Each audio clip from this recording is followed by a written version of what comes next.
오늘은 수신제가 목교, 치국 평천하, 목교, 교회 목양 하나를 더 넣어 놓았습니다. 요즘도 전국의 장터나 또 재래시장 같은 데 가면은 우리가 어렵지 않게 흥을 돋구는 이런 오래된 구전 민요를 들을 수 있을 것입니다. 바로 각설이 타령입니다. 이 각설이 타령에 대해서 세계적인 언어학자요 철학자고 역사학자인 강상원 박사님이 고대 역사의 방대한 문은, 특히 우리 동이족의 동이원류사라든지 중국의 고대 역사문은, 그리고 중아시아와 한국과 한자, 산스크리트까지 다 섭렵을 한 다음에 이 각설이 타령은 유래가 이런 것이다 하고 아주 독특한 주장을 하고 있습니다. 이분의 연구에 하면 지금부터 약 3000년 전에 이 중국의 대륙이죠. 중원천하라 그러잖아요. 이 중원천하에 패권을 놓고, 천하의 패권을 놓고 우리 동이족, 우리 민족의 조상들이 세운 은나라와 현재 중국 대륙을 점령하고 있는 한족 주나라가 엄청난 전쟁이 벌어졌어요. 그런데 그 전쟁에서, 항상 전쟁의 역사 아닙니까? 우리 동이족이 세운 은나라가 이겼으면 좋겠는데 한족이 세운 주나라가 승리했어요. 그래서 우리 동이족은 전쟁에 졌으니까 노예가 되고 죽고 또 살려고 뿔뿔이 중아시아, 또 우리 지금 살고 있는 한반도, 전 세계로 디아스포라 흩어져서 유리걸식하는 집시 같은 유민이 되어버렸다는 거예요. 그래서 이 몰락한 동이족의 왕족, 귀족들, 지도자들의 후손들이 그 빌어먹고 사는 여기저기 떠돌아다니는 이 슬프디 슬픈 몰락한 왕의 후손들의 한 맺힌 노래가 바로 각설이 타령이라고 주장을 합니다. 특별히 각이라는 것은 산스크리트의 가쿠드 칸, 칸은 우리 들어본 것 같잖아요. 징기스 칸 할 때 왕을 말합니다. 왕의 자손, 가쿠드, 각. 그래서 우리 신라 시대에도 보면은 왕을 지칭할 때 보면 각간 뭐 이런 용어도 있어요. 전 잘 모릅니다만 대충 그 세계적인 학자가 이야기하니까 각은 왕의 후손 이런 뜻입니다. 왕의 후손이, 설이는 뭡니까? 우리가 인생살이 그러잖아요. 살이, 삶, 그런 어원적 뜻이 있답니다. 그러면 각설이 타령은 그분의 주장입니다. 왕의 후손들, 몰락한 왕의 후손들이 사는 인생살이에 대한 타령 노래라는 것이죠. 신나게 흥을 돋구는 노래지만 뼛속까지 한 맺힌 역설적이에요. 웃고 있는데 슬픈, 우픈 노래입니다. 우픈, 젊은 애들 말로. 자, 이렇게 볼 때 저와 여러분 예수 그리스도를 믿고 만왕의 왕이신 하나님 아버지의 우리가 뭐가 됐습니까? 자녀가 됐어요. 영접하는 자, 곧 그 이름을 믿는 자들에게는 뭐가 된다고요? 하나님의 자녀가 되는 권세, 특권을 주셨다고요. 그냥 세상에 시시한 왕이 아니라 우주 만물의 왕의 자식이 된 거예요. 왕의 후손입니다.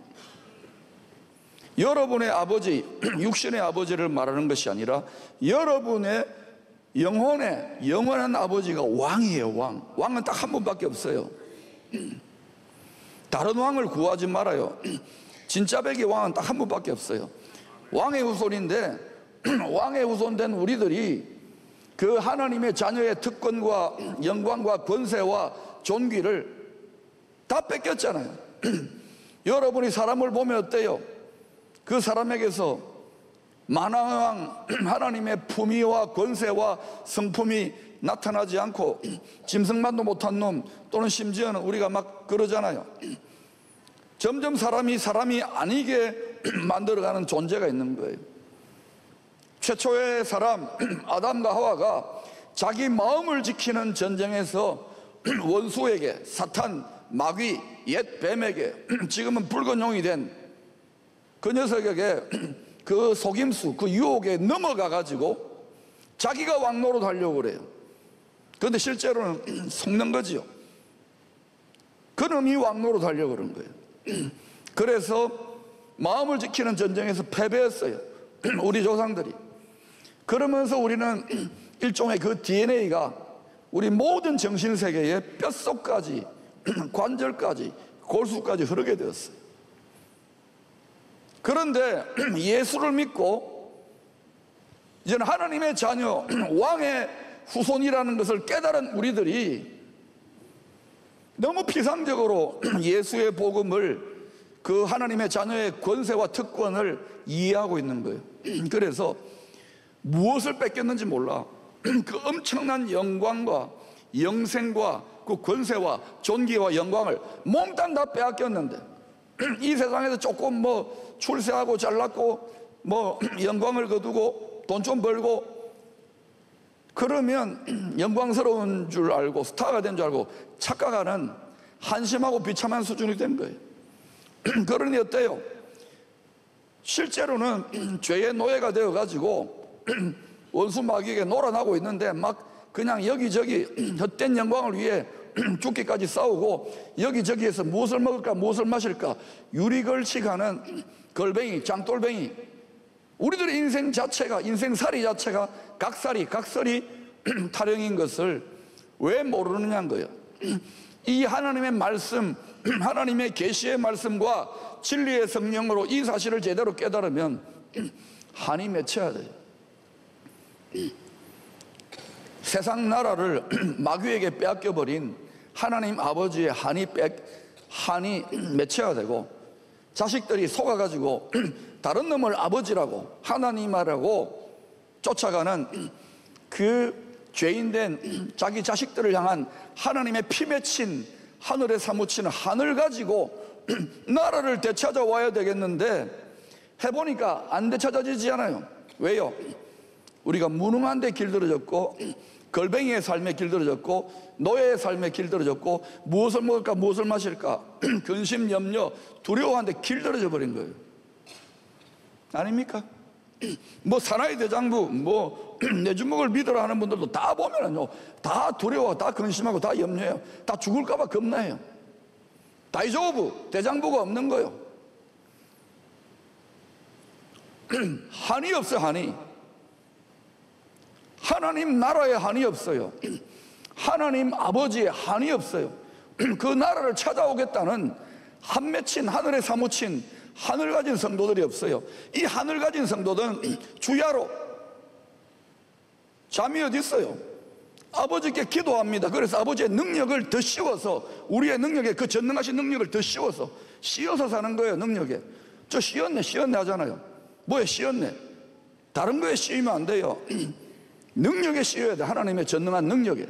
그런데 그렇게 안 살아요. 예수의 복음을 받았는데도 무능하게 사는데, 어리석게 사는데, 너무 비상적인 거예요. 우리가 옛날 1960년대에 어른들은 알 거예요.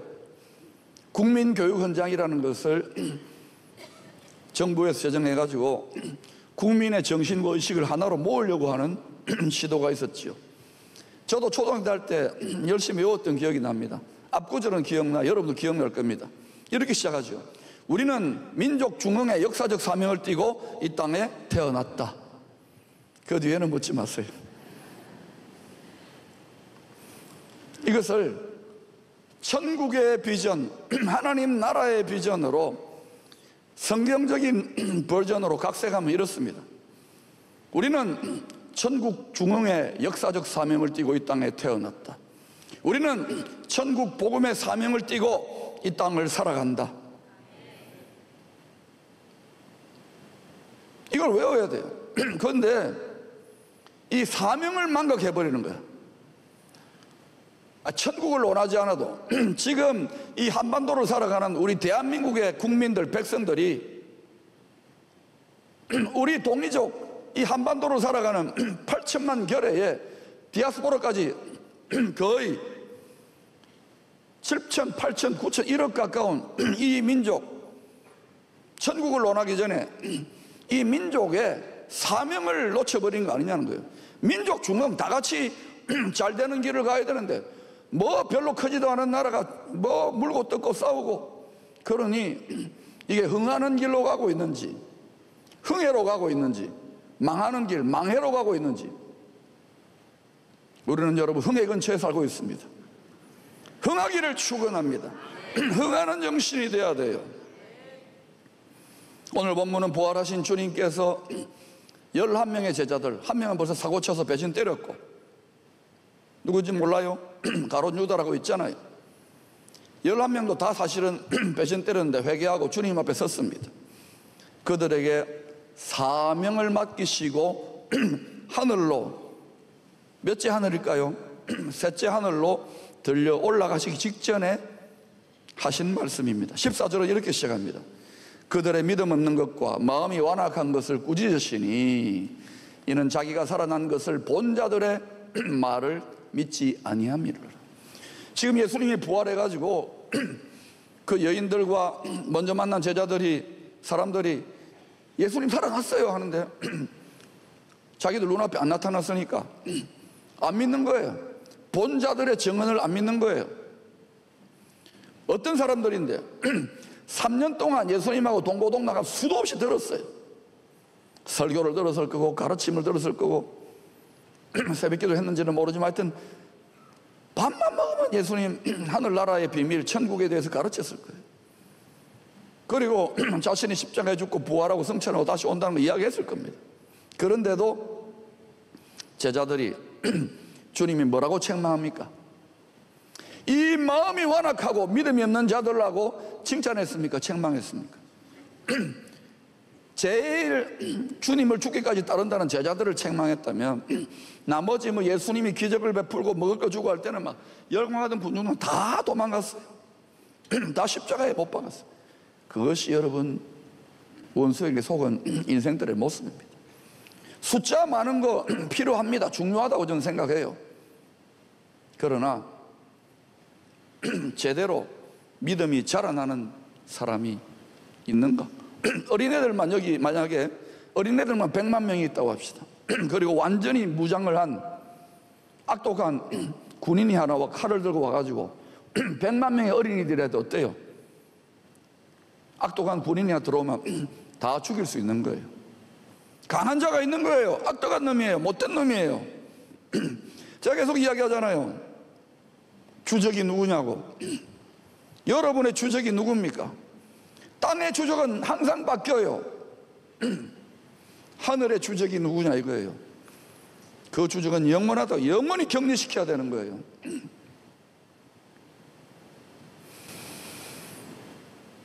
만약 이 시간 주님께서 저와 여러분의 믿음을 보시고, 믿음의 주인입니다. 믿음을 보시고 그 불꽃 같은 눈앞에 여러분의 중심을 하나님이 통찰하신다면 칭찬만 들을까요? 책망만 받을까요? 칭찬과 책망 다 받을까요? 저는 칭찬만 받기를 원하지만 누가 과연 칭찬만 받을 것 같아요? 74년 된 기쁨의 교회 총회를 앞두고 있습니다. 칭찬을 많이 받습니다만 과연 주님 보시기에 칭찬만 받을까요? 담임 목사 목회 잘 하지도 못하지만 담임 목사의 눈으로 봐도 정말 칭찬만 할 만한 분들이 몇 명이나 될 것 같아요. 그러면 더 높은 차원의 주님, 믿음의 주인이신 주님이 볼 때에 칭찬 듣고 싶잖아요. 여러분 칭찬 좋아하잖아요. 저보고 설교할 때 칭찬해 달랍니다. 그런데 여러분, 주님이 제자들 고생하고 3년 동안 따라다녔는데 더 책망했어요. 마음이 완악한 자들아, 믿음이 없는 자들아. 왜 책망했을까요? 사람의 믿음이 성장하고 인생에 큰 변혁이 일어나려면요, 보드랍고 달콤한 그런 말, 부드러운 말로 안 됩니다. 뼈를 꺾는 뼈 아픈 말과 책망으로, 때로는 회초리를 들잖아요. 그것도 안 되면요, 회초리가 변해서 몽둥이가 되고요, 몽둥이가 아니고 그때는 철퇴를 맞는 거예요. 나라가 여러분이 거룩한 나라입니다. 나라가 망하고 난 다음에, 거룩한 나라 된 여러분의 가정이 망하고 난 다음에, 나라가 망하고 회사가 망하고 육신이 망하고 난 다음에 그때 회개해요. 뼛속까지. 그렇게 하지 말자는 거예요. 미리 할 수 없습니다. 미리. 그런데 교회 역사를 보고 인류의 역사를 보면은요, 이게 참 어렵습니다. 우리나라도 5천년 동안 수많은 고난인데 지금 또 어때요? 사색당쟁, 전 세계가 어떻게 돌아가는지, 쇄국정책, 또 여기저기 사대주의 아닌가요? 정신 차려야 될 때 아닌가요? 그런데 주님께서 이 부족하고 한심해 보이는 11명의 제자들에게 무엇을 맡기느냐면 사명을 맡겨요. 사명. 뭘 맡겼다고요? 제가 볼 때는 도저히 승산이 없는데 11명에게, 딱 11명 남은 제자들에게 사명을 맡겨요. 15절에 보니까 또 이르시되, 너희는 책망하고 나서 이르시되, 너희는 온 천하에 다니며 만민에게 복음을 전파하라. 내가 볼 때는 이 말이 씨가 안 먹힐 겁니다. 그런데도 주님은 이 부족한 자들에게, 연약한 자들에게 사명을 맡겼어요. 주님은 이 지상의 모든 교회와 성도들과 교회 지도자들을 보시고 부족하지 않을까요? 주님 보시기에 하나님의 기준을 누가 과연 만족시킵니까? 누가 과연 다른 사람을, 다른 교회를, 다른 성도를, 다른 지도자를 누가 과연 정죄합니까? 그놈이 그놈이지 뭐. 하나님은 도토리 키재기입니다. 특별히 막 더 열받고 흥분하는 사람들 보면은 더 한 사람이 뭐 묻은 뭐가, 뭐 묻은 뭐 한다고, 그런 일들이 이 나라 가운데, 전 세계 가운데 일어나지 않습니까? 어떤 대가를 지불합니까? 신앙생활에 불만이 제일 많은 분들, 여기는 없을 겁니다만, 기쁨의 교회니까. 어떤 대가를 지불합니까? 나라에 대해서 불만이 제일 많은 분들, 어떤 대가를 지불합니까? 감옥을 들어가 봤어요? 죽어보셨어요? 할이 없잖아요. 교회가 어떻게 되든, 역사가 어떻게 되든 관심 없어요. 우리가 거지 근성이 있는 거 아닙니까? 노예 근성이 있는 거 아닙니까? 왕의 후손, 왕의 자녀다운 왕의 형상이 우리 속에 나타나고 있습니까? 왕의 존귀와 영광과 성품과 품위가 나타나고 있습니까? 그리고 고대 왕들은 싸울 군사가 없을 때는 왕이 직접 나가서 싸워요. 군사가 많아지면 왕은 품위를 지키고 앉아있죠. 지금 싸우는 군사가 많습니까? 왕의 나라를 위하여, 하나님의 나라를 위하여.